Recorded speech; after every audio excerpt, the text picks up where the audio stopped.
Hello friend, જય શ્રી કૃષ્ણ. હું હેનલ પટેલ કાના કિચનમાં તમારું સ્વાગત કરું છું.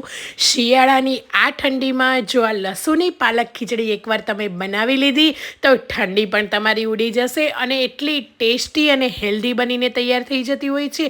આ ખીચડી લસણ અને પાલકથી ભરપૂર હોય છે એટલે શિયાળા માટે એકદમ ગુણકારી હોય છે અને આ ખીચડીને જોતાં જ ખાવાનું મન થઈ જાય એટલી ટેસ્ટી બનતી હોય છે. તો ચાલો રેસીપીની શરૂઆત કરી લઈએ.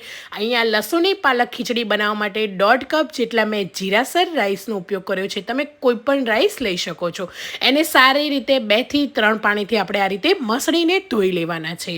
પાણી ક્લીન ના થાય ત્યાં સુધી આ રીતે રાઈસને ધોવા જરૂરી છે. તો અહીંયા મેં ચોખાને એકદમ સારી રીતે ધોઈ લીધા છે. હવે ચોખા ડૂબે ત્યાં સુધી પાણી એડ કરવાનું છે અને એને અડધો કલાક માટે આપણે પલાળી દેવાના છે. તો ઢાંકીને હવે ચોખાને આપણે રેસ્ટ આપીશું. અને અહીંયા હું મગની દાળ લઈ રહી છું. મગની દાળ 1/2 કપ જેટલી લેવાની છે. ખીચડીમાં હું અત્યારે મગની દાળનો જ ઉપયોગ કરી રહી છું. તમે તુવેરની દાળનો પણ ઉપયોગ કરી શકો છો. અડધી તુવેર અડધી મગની દાળ લઈ શકો છો. એ જ રીતે મગની દાળને પણ સારી રીતે આપણે ધોઈ લેવાની છે. હવે મગની દાળ ધોવાઈ જાય એટલે એક કુકરની અંદર મગની ધોયેલી દાળ એડ કરી દેવાની છે. પલાળેલા ચોખા પણ સારી રીતે પલળી ગયા છે તેનું પાણી કાઢીને ચોખા પણ એડ કરી દેવાના છે.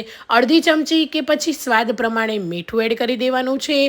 થોડું એવું ઘી એડ કરવાનું છે જેથી ખીચડી એકદમ ટેસ્ટી બને ને ઉભરો ના આવે. અને ચપટી હિંગ એડ કરવાની છે અને આ રીતે પાણી એડ કરવાનું છે. જેટલી ખીચડી લીધી છે એનાથી 3 ગણું પાણી એડ કરવાનું છે. પાણી એડ કરીને આપણે 3 વિસલ કરી લઈશું. તો 3 વિસલ થઈ ગયા પછી તમે જોઈ શકો છો એકદમ સરસ એવી ખીચડી આપણી તૈયાર છે. તો ખીચડી આ રીતે જો તમે બનાવશો તો એકદમ સરસ એવી બનશે. તો આ રીતે લસુની પાલક ખીચડી બનાવવા માટે ખીચડી તૈયાર છે. હવે આ રીતે મેં 250 ગ્રામ જેટલો પાલક લીધો છે. પાલકના પાનને સાફ કરી લેવાના છે અને ગરમ પાણીની અંદર અડધી ચમચી ખાંડ એડ કરવાની છે અને બધા પાલકના પાનને એડ કરવાના છે. ખાંડ એડ કરવાથી પાલકના પાનનો કલર એકદમ ગ્રીન રહેતો હોય છે અને ત્યારે તમે પેસ્ટ બનાવશો તો એકદમ સરસ એવી ગ્રીન પેસ્ટ બનીને તૈયાર થઈ જશે. તો ગરમ પાણીની અંદર બધો જ પાલકને આ રીતે એડ કરી દેવાનો છે. ઉકાળવાનું નથી એ વાતનું ખાસ ધ્યાન રાખવાનું છે. બસ પાણી ગરમ થઈ જાય એટલે ગેસની ફ્લેમ બંધ કરી દેવાની છે અને પાલક એડ કરી દેવાનો છે. અને આ રીતે 5 થી 7 મિનિટ ઢાંકીને રેસ્ટ આપશો તો એકદમ સરસ એવો પાલક આપણો તૈયાર થઈ જશે. વધારે પડતો કૂક પણ નહીં થાય અને એકદમ સરસ એવો ગ્રીન પ્યુરી બનશે. હવે આપણે અહીંયા બરફવાળા પાણીની અંદર જ આ પાલકને એડ કરી દેવાનો છે. તો આ રીતે આઈસ વોટરમાં એડ કરવાથી પાલકની જે પ્રોસેસ છે કુકિંગ પ્રોસેસ એ અટકી જશે અને એની જે પેસ્ટ છે પાલકની પ્યુરી છે એકદમ સરસ એવી બનીને તૈયાર થઈ જશે. પાણી નિતારી લેવાનું છે. હવે મિક્સરના જારમાં એડ કરીને પાણી વગર જ એની પ્યુરી બનાવવાની છે. તો જોઈ શકો છો એકદમ સરસ એવો કલર આવ્યો છે ને આપણી ગ્રેવી તૈયાર થઈ ગઈ છે. હવે એક પેનની અંદર 2 ચમચી જેટલું આપણે તેલ મૂકીશું. તેલ ગરમ થઈ જાય એટલે 1 ચમચી જીરું એડ કરવાનું છે. અડધી ચમચી હિંગ, સૂકા મસાલામાં તમાલપત્ર, 2 અહીંયા મેં સૂકા મરચાં લીધા છે, 4 લવિંગ અને 8 થી 10 ફ્રેશ મીઠા લીમડાના પાન. બધી વસ્તુને તેલમાં સાતળી લેવાની છે.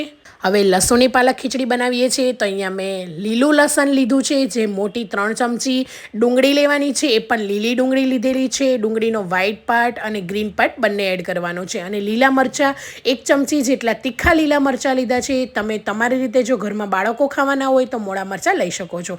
બધી વસ્તુને સારી રીતે સાતળી લઈશું. એ પછી પાલકની જે પ્યુરી હતી એને એડ કરી દેવાની છે. અડધી ચમચી મીઠું એડ કરવાનું છે. મીઠું આપણે ગ્રેવી પૂરતું જ એડ કરવાનું છે કેમ કે ખીચડીમાં પણ એડ કરેલું છે.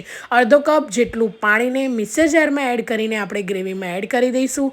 ગ્રેવીને એકદમ સારી રીતે ઉભરો આવી જાય ઉકળી જાય એટલે આપણે કરેલી ખીચડી હતી જે તૈયાર કરેલી એને એડ કરી દેવાની છે. તો આ રીતે જો ખીચડી બનાવશો તો હેલ્ધી રહેશે. ઘરમાં બાળકો કે ઘરમાં કોઈ પાલક ના ખાતા હોય તો તમે આ રીતે આપી શકો છો. અને આ ખીચડી એકવાર જરૂર ટ્રાય કરજો. એટલી સરસ સ્વાદમાં અને ટેસ્ટી બનતી હોય છે ને ઝટપટ બની જતી હોય છે. 2 કપ ગરમ પાણી એડ કરવાનું છે અને પછી ખીચડીને સારી રીતે મેશ કરીને થવા દઈશું. ગેસની ફ્લેમ મીડિયમ કરી લેવાની છે. હવે ત્યાં સુધી આપણે એક સરસ ઉપર એવો મસ્ત તડકો કરી લઈશું. તો અડધી ચમચી ઘી એડ કરવાનું છે. ઘીની અંદર આ રીતે સૂકું લસણ એડ કરવાનું છે. સૂકું લસણ અહીંયા હું તડકામાં પાછળથી એડ કરી રહી છું. જો તમને ના ફાવે તો તમે આગળ વઘારમાં પણ એડ કરી શકો છો. લાલ લીલા મરચાં એડ કરવાના છે. બધી વસ્તુને સારી રીતે મિક્સ કરીને ગોલ્ડન કલરનું થઈ જાય લસણ ત્યાં સુધી આપણે એને કૂક થવા દઈશું. હવે અહીંયા અડધી ચમચી જેટલું કાશ્મીરી મરચું લીધું છે. એ મરચું જરાય તીખું નથી, બસ આપણને કલર અને એકદમ સ્વાદ સરસ આવે એટલા માટે લીધું છે. ઉપરથી તડકો એડ કરી દેવાનો છે અને જોઈ શકો છો તમે ખીચડી જોતાં જ ખાવાનું મન થઈ જાય એટલી ટેસ્ટી અને વળી ઝટપટ બની જાય એવી સરસ લસુની પાલક ખીચડી તૈયાર છે.